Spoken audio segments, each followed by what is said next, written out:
Class 12 science.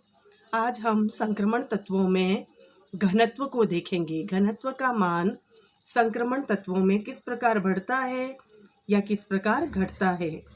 जैसे जैसे हम संक्रमण तत्वों में लेफ्ट टू राइट जाते हैं वैसे वैसे घनत्व का मान बढ़ने लगता है। बट संक्रमण तत्वों में केवल स्कैंडियम से कॉपर तक जाने तक ही घनत्व का मान बढ़ता है।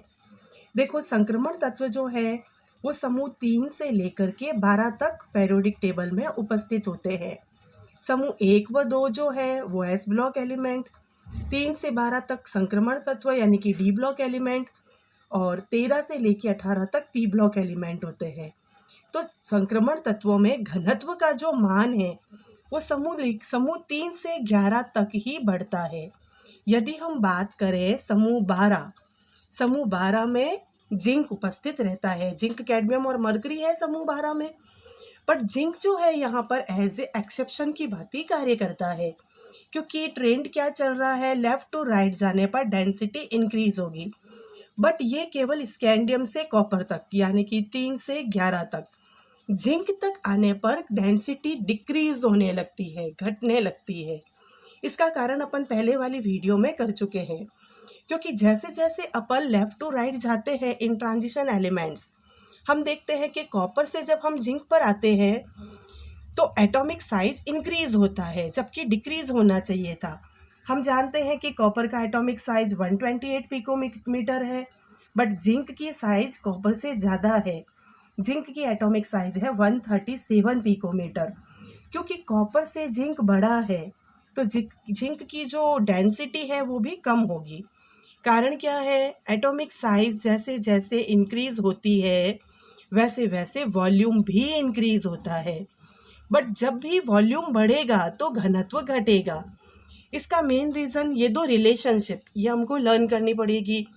घनत्व आयतन के व्युत्क्रमानुपाती होता है, यानी कि जैसे आयतन बढ़ेगा घनत्व घटेगा। बट आयतन जो है परमाणु आकार के अनुक्रमानुपाती है। अब जैसे जैसे परमाणु आकार बढ़ रहा है आयतन भी बढ़ रहा है, बट आयतन बढ़ रहा है तो घनत्व घट रहा है। यही कारण है कि जब हम कॉपर से जिंक की ओर जाते हैं तो जिंक की एटॉमिक साइज कॉपर से बढ़ जाती है, 137 पिकोमीटर हो जाती है। तो आकार बढ़ा तो वॉल्यूम भी बढ़ा, बट वॉल्यूम बढ़ गया तो डेंसिटी घट जाएगी। तो हमें याद रखना है कॉपर की जो डेंसिटी है वो जिंक की डेंसिटी से कम होती है।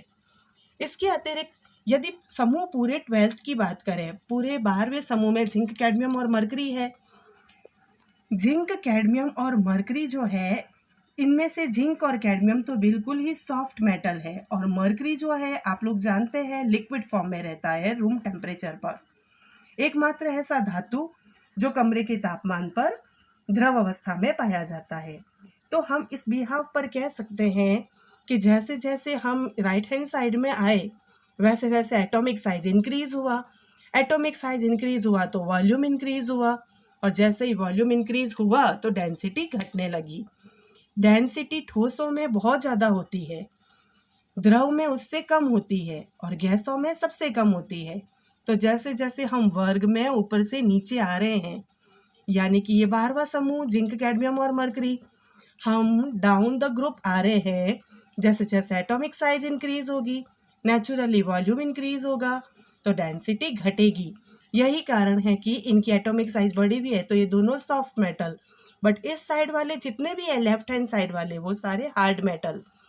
और नीचे आए तो इसकी एटॉमिक साइज और इंक्रीज हो गई, तो ये टोटली लिक्विड फॉर्म में ही है, क्योंकि द्रवों का घनत्व ठोसों की तुलना में बहुत ही कम होता है। अब हम देख लेते हैं एस ब्लॉक के कंपेरेटिवली डी ब्लॉक की डेंसिटी कैसी रहती है।